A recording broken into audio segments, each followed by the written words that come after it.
Hello বন্ধুরা, আজকে আবার ফিরে এলাম আমার আরেকটি ব্লগে। আজকে একটু অন্যরকম ব্লগ হবে, আজকে ইটিং শো হবে না। তা আজকে দেখাবো আপনাদের সিম্পল জাস্ট বাড়ির তৈরি করা, আমার ওয়াইফের হাতে তৈরি করা চিকেন কষা। তো দেখা যাক যে আজকে কি কি দিয়ে জিনিসটা হবে। তো দেখাই আপনাকে কি কি ইনগ্রিডিয়েন্টসগুলো।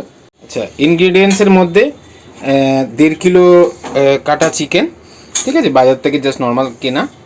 আর এটা মোটামুটি একটা আন্দাজ করে, তো সেই আন্দাজে একটা পেঁয়াজ কাটা কুচি করা, আর টমেটো কাটা, আর এটা হলো আপনার রসুন আদা পেস্ট, আর এটা লঙ্কা থেতো করে নিয়েছে। আমরা তো খুব একটা ঝাল টাল খুব একটা খাই না, তাই জন্য অল্প লঙ্কা সেটা বেটে নিয়েছে। আর এটা সবে শুরু করেছে, আলুটা জাস্ট ফ্রাই করতে স্টার্ট করেছে। এবার দেখাচ্ছি সেই যে ভাজা আলুগুলো, সেগুলো একটু সাইডে তুলে রাখলাম। এবার নেক্সট দেখাচ্ছি আপনাদের, একটু কড়াইতে আবার গরম হতে দিচ্ছি তেলটাকে। তার মধ্যে কিছু কিছু মশলা মেশানো হবে। কি কি মশলা দিচ্ছ? গোটা গরম মশলা, তারপর তেজপাতা। আচ্ছা আচ্ছা, তেলটাকে হ্যাঁ, তারপরে স্টার্ট করে হচ্ছে। এবার কি দিচ্ছ বলো? গোটা গরম মশলা, গোটা গরম মশলা, তেজপাতা, তেজপাতা। এবার ওই কুচো পেঁয়াজ, কাটা পেঁয়াজ, একটু ব্রাউন কালার হলে, একটু কালারটা ব্রাউন হবে, কালারটা ব্রাউন হলে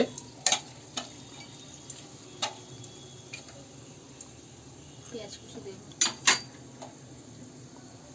এবার একটু গ্যাসটা কমিয়ে একটু হালকা আছে গরম হচ্ছে। হয়ে গেছে, এবার পেঁয়াজ কুচি দিচ্ছি। গরম হয়ে গেছে, এবার পেঁয়াজ দিচ্ছি। টমেটো কুচি, পেঁয়াজ কুচি একটা করে একসাথে, আচ্ছা একসাথে দিয়ে। এবার একটুখানি নেড়ে নেওয়া হবে, স্লাইসলি শর্ট করে নেবে।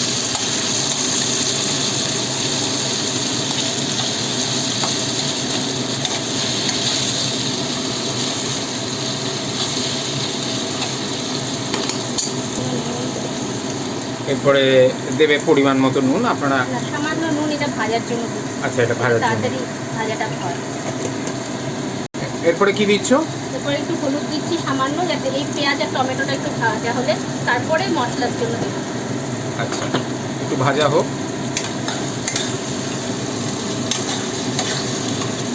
বন্ধুরা, এবার এটা এমন কিছু রেসিপি নয়, বাট আপনাকে আমি প্রথমেই বলেছিলাম যে একটু আস্তে আস্তে আস্তে আস্তে নতুন ভিডিও দেওয়া শুরু করবো। প্রথমে খাবার দিয়ে শুরু করলাম, এবার দেখা যাক কতটা কি করতে পারি আস্তে আস্তে। পেঁয়াজটা ভাজা হয়ে গেছে, এবার আদা রসুনের পেস্ট দিচ্ছি 1 চামচ,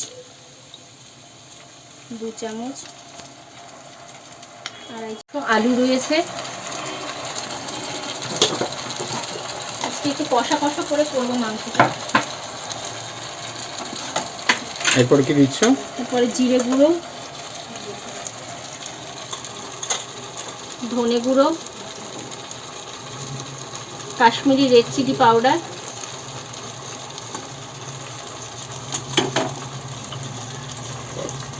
মশলাটা কষাবার জন্য নুন,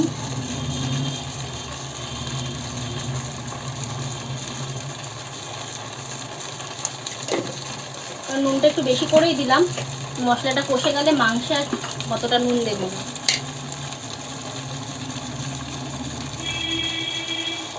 বন্ধুরা, খুব সিম্পলিভাবে করা হচ্ছে, তো হয়তো কিছু ভুলভ্রান্তি থাকতে পারে, হয়তো ছবির কোয়ালিটি একটু কাটছে, কারণ লাইটটা খুব একটা ভালো নেই।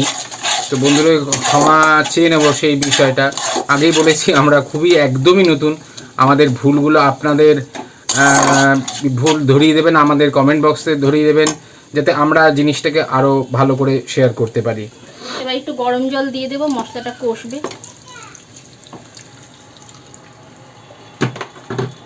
মশলাটা একটু ভাজা ভাজা হয়ে কষে গন্ধ বেরোলে তারপর চিকেনটা দেবো। মোটামুটি একটা ইনিশিয়াল সেট আপ হয়ে গেছে, মোটামুটি মশলাটা গ্রেভিটা তৈরি করার জন্য। এবার একটু ওয়েট করতে হবে যে মশলাটা একটু ভালো করে কষুক, তারপরে নেক্সট এটা দেখাচ্ছি। হ্যাঁ বন্ধুরা, এবার দেখুন মশলাটা কষানো অনেকটা হয়ে গেছে। তো এবার দেখুন মশলা থেকে তেল ছাড়তে লেগেছে খুব ভালো করে দেখুন। এবার আস্তে আস্তে মাংসগুলো দিয়ে দেব।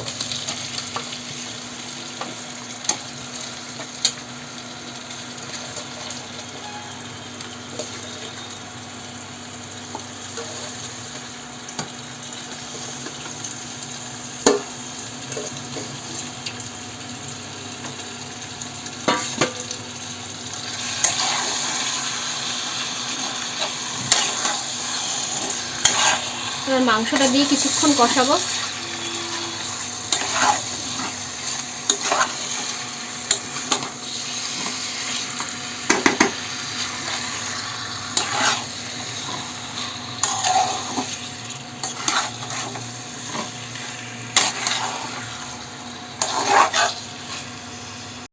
দেখুন বন্ধুরা, মাংসটা একটুখানি কষানো হয়েছে সামান্য, অনেকটাই বাকি আছে। এবার দেখুন আলুটা দিয়ে দেবে। দিয়ে দিচ্ছি। আলুটা আমি ভেজে রেখেছি প্রথমে।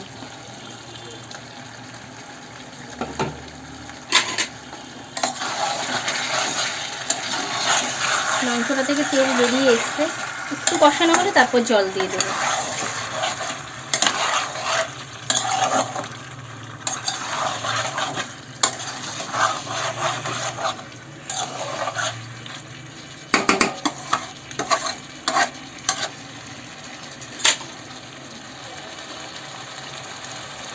আঁচটা একটু কমিয়ে দেওয়া হলো, আবার বাড়িয়েও দেওয়া হবে। যেরম যেরম অবস্থায় সেরম বুঝে গ্যাসের ইয়েটা বাড়িয়ে দেওয়া হবে। আবার আর বেশিক্ষণ দেখাবো না। চিকেন কষা রান্নাটি পর্বটা এখানেই শেষ হয়ে যাচ্ছে। এবার নামিয়ে ফেলে চেখে দেখতে হবে কতটা ভালো হয়েছে আর কতটা খারাপ হয়েছে। সবাইকে বলি আজকের মতো বিদায় নিচ্ছি। ভিডিওটি যদি সুন্দর লাগে, ভালো লাগে, লাইক করুন, সাবস্ক্রাইব করুন, কমেন্ট করুন, শেয়ার করুন। আজকের মতো এখান থেকে বিদায় নিলাম। টাটা।